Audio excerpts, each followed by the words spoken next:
Well, hello everyone. This is Eddie Speed. I'm founder of NoteSchool, and we're just going to have a little working session today. And along with me is the guy that really behind the scenes helps me develop and is in charge of all the NoteSchool curriculum, and that's Mr. Kevin Shortle. Hello, Kevin, everybody. welcome. Thank you very much, Eddie, and welcome to everybody. So we're just going to have Kevin and I are just going to have a little working session today, and we're going to trade off a little bit and talk about what we see out there in the market every day. And so, Kevin, one of the things that we found that is really beneficial is some people can't wrap their mind around, like, okay, well, Eddie talks about notes, or I hear Kevin talk about notes, and why is a note such a good deal? I mean, everybody kind of can envision, Kevin, getting away from the stock market, right? What you and I call stock market refugees, right?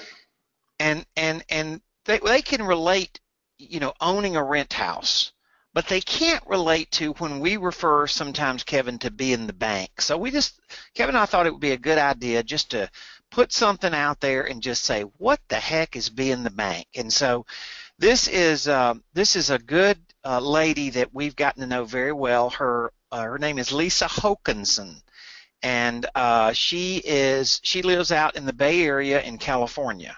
So she lives out there in a market that is very expensive, and so she likes buying assets outside of her market, which is pretty common in our business. And people say, well, if you're the bank and the guy's just making payments to you, do you really care where he lives, right? Right. So this was a good note. I would say it's not abnormally good, Kevin. I just would say it's kind of right down the middle. This is about average of what we see. Yeah, this is one essentially you could think of it as she just bought it off the shelf, if you will. We provided the shelf and she just bought it right off the shelf. So yeah, it's a pretty standard deal that we see on a consistent basis. Right. Now, Kevin, you put a comment on here, like you put in quotation marks, and you said well-seasoned, short remainder, high yield. What is that going to mean to us as we're looking at this? Right. Well, one of the things we talk about in our industry is seasoning, and the seasoning simply means the payment history, how many payments have been made. And all things being equal, if you had a certain amount of money to invest and you had two notes that were exactly identical, but one had a proven track record of, say, 3 years versus the other one might have made one payment on it, a smart investor or prudent investor is going to have a tendency to go to the one that's well seasoned. So this example is a well seasoned note. The people have lived in this home for quite some time. They've been making payments on time. Lisa was able to look at the payment history.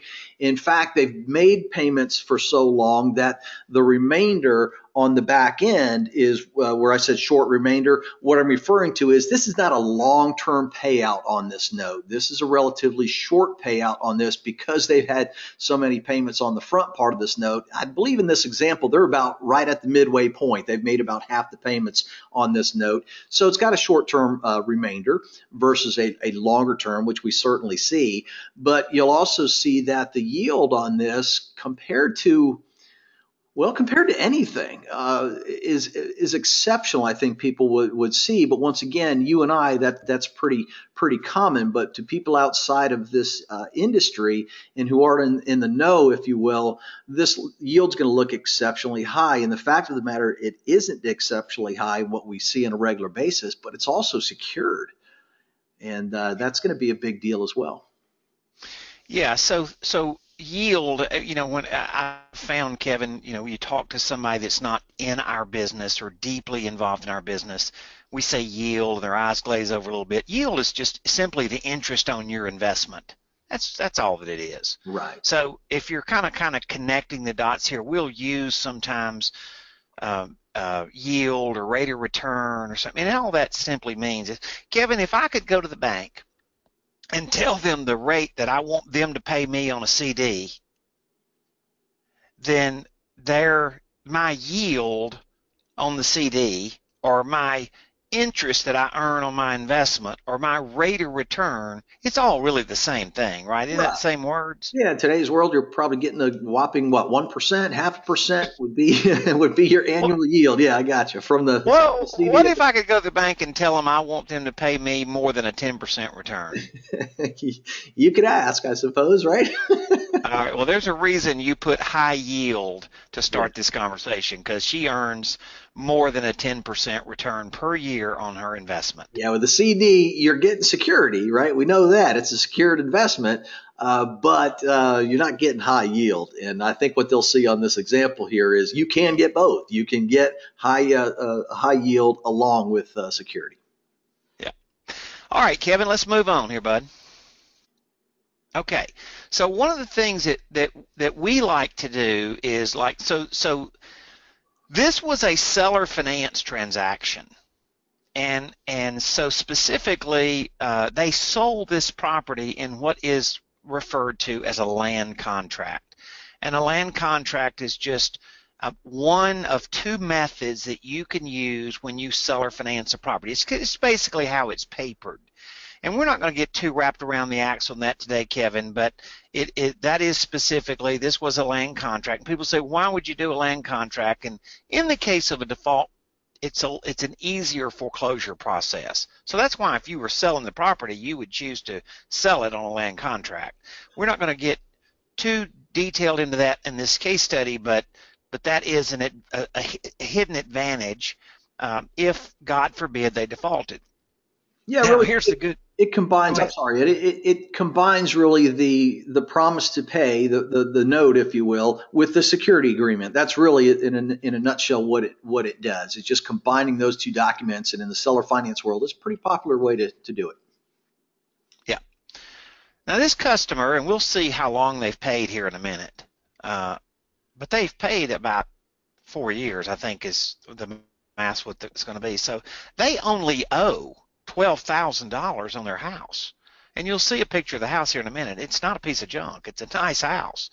It's a working class house. It's not an executive home, but it's certainly in a nice, comfortable neighborhood where you can raise your family, and it's a nice working class house. So to think, wow, they only owe $12,000. Now what Lisa did is she bought the right to receive this note. So it was $12,086, and the interest rate, remember it was seller financed, the interest rate on their loan that she bought the right to receive was 9% interest. So here's the good news, Kevin. I buy this, and by the way, she bought this at a discount. She did not pay $12,086. Right. Okay? She didn't buy it at a huge discount, but if she buys it at any discount, if I paid $12,086 for this note, Kevin, how much would my interest income be per year? Well, 9% because you're buying it at what we would call at par, right? So you would be making 9%. Okay, well, if I bought it for $11,000, wouldn't I make more than 9% interest on my investment? Absolutely, be something more. Mm-hmm. Okay, so this is the idea of buying a discounted note. And okay, so Kevin, what happens every month? People ask us this all the time because it's the mailbox thing, man. That's the cat daddy in this deal. It's mailbox money. And without being a landlord, because once again, the property owner, the borrower in this case, they own the property. They're living in the property. They're taking care of it. So you don't get those landlord liabilities and responsibilities because, as Eddie said, you become the bank. Yeah. So remember, you're buying the lender's right to receive payments on their loan. And so they had received payments for a while. Lisa stepped into the role and she bought their right to receive payments. She bought the note. Mm-hmm. Kevin, I ran a quick little calculation on my calculator while we were sitting here talking. It's $14,400 is what she's going to collect over the next 4 years. Mm-hmm. All right, so has everybody got the concept now? And so, there's the house. Tell us about that, Kevin. There it is. That's a house up in Jacksonville, Florida. That's not too maybe 2-hour drive from where I live there, but that's a traditional brick and mortar type of house that you'll find in Jacksonville and your working class neighborhoods. And property was valued out at $21,000. Now, you and I both know, Eddie, and again, we don't have to get into great detail on this. You and I know because we see them every single day. Many of these BPOs undervalue these properties today. Yeah, and a BPO, by the way, guys, just stands for broker price opinion. It's a realtor's opinion of value. Right. But now you have to laugh because remember we said our friend Lisa lives in the Bay Area in California. She lives outside of San Jose, and Yeah. a house like that in San Jose, Kevin, is about $2 million. Yeah, you're not kidding. You're not kidding. Yeah, Jacksonville, Florida, not so much. But that's the thing. But even if we say it is only worth $21,000, remember she's coming in on this thing for less than half of the value and buying the note, as we'll see in just a minute. But working class, low crime type of areas, you see a little bit more criminal activity up here, but that's pretty good distance away from us. But when you start to see, as we do these research and look at the demographics, I mean, it's a good working class neighborhood, low crime area.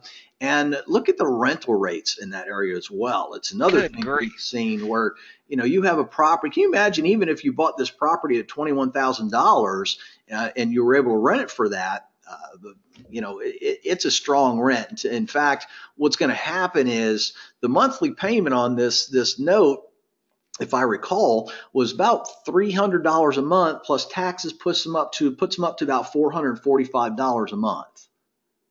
That's what So their paying rent right would be $750, and their now. home payment that they only owe $12,000 on remaining, their house payment is less than $500, Exactly. including paying the taxes and insurance and all that stuff. Exactly. So another way to put it, I guess, is they couldn't afford to leave this house and rent the property next door.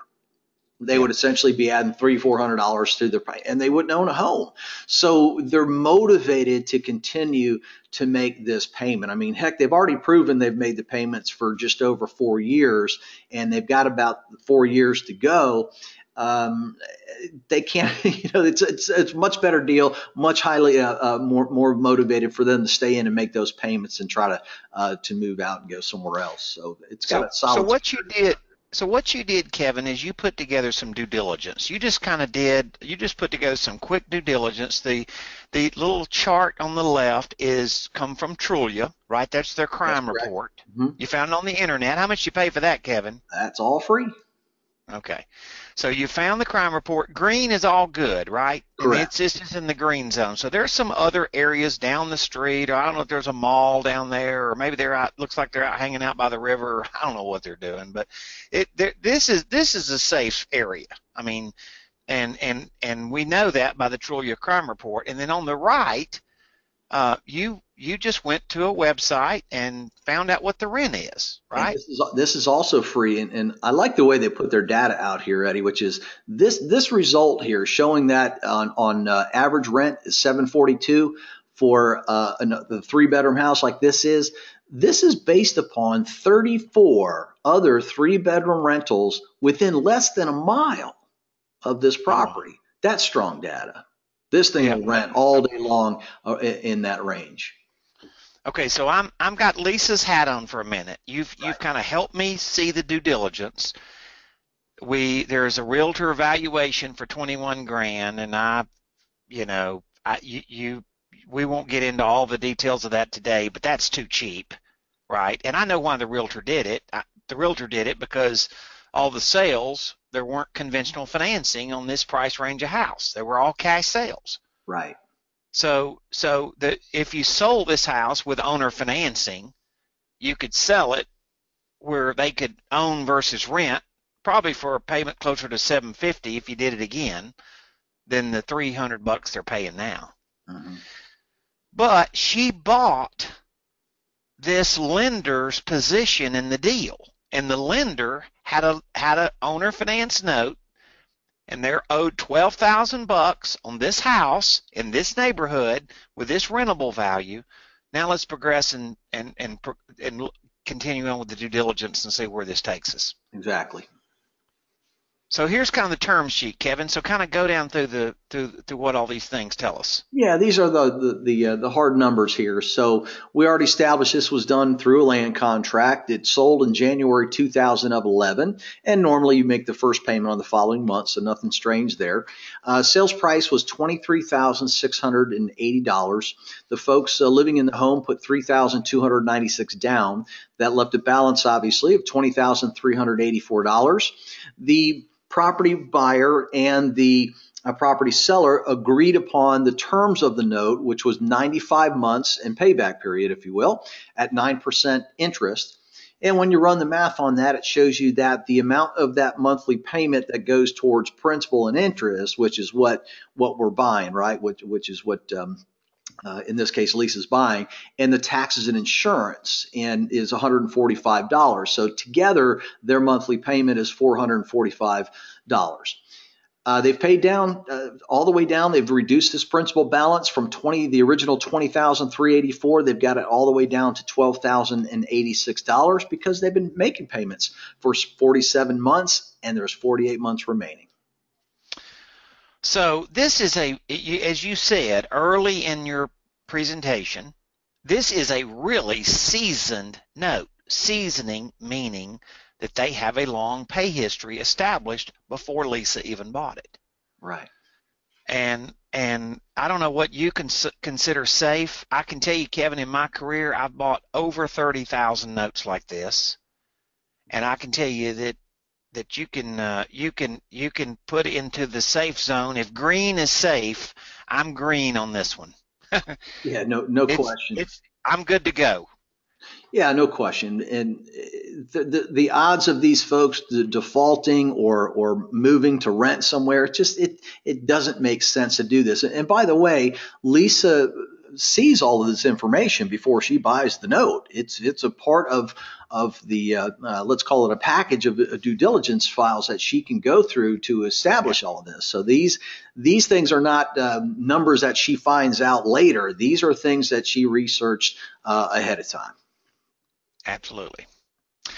Okay, so here's the numbers. UPB, that stands for unpaid balance. So we're kind of adding in along the way some little industry acronyms that you're going to see down the road.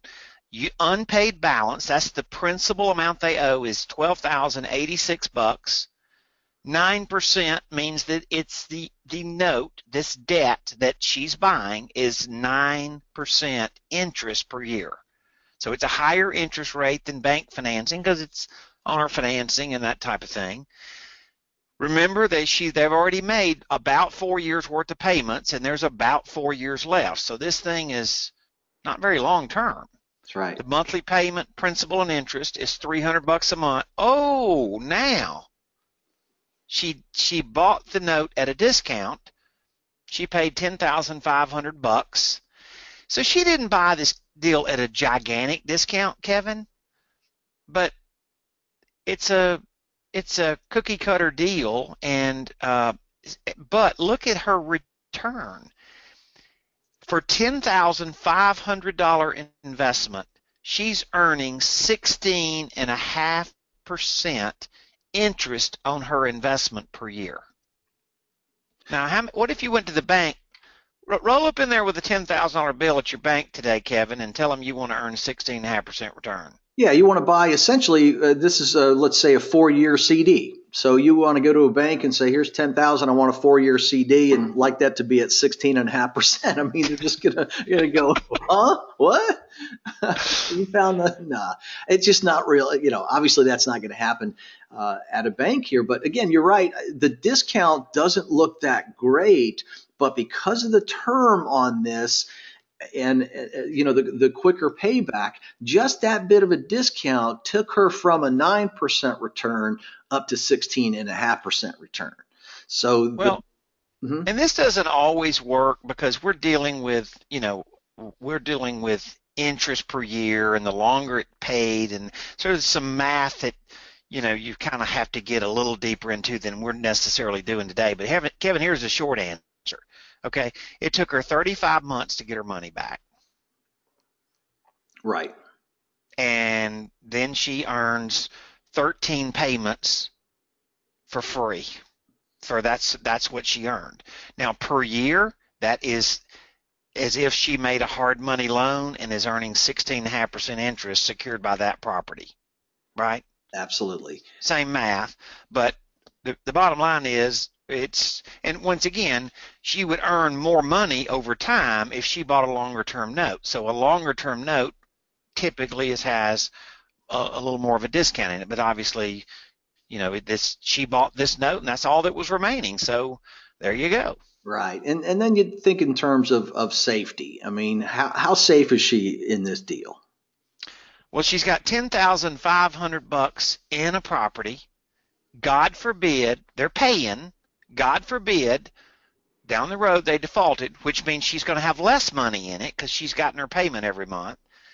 But so she's got less than $10,000 in the deal, and God forbid they defaulted, and we hope they don't, and she hopes they don't.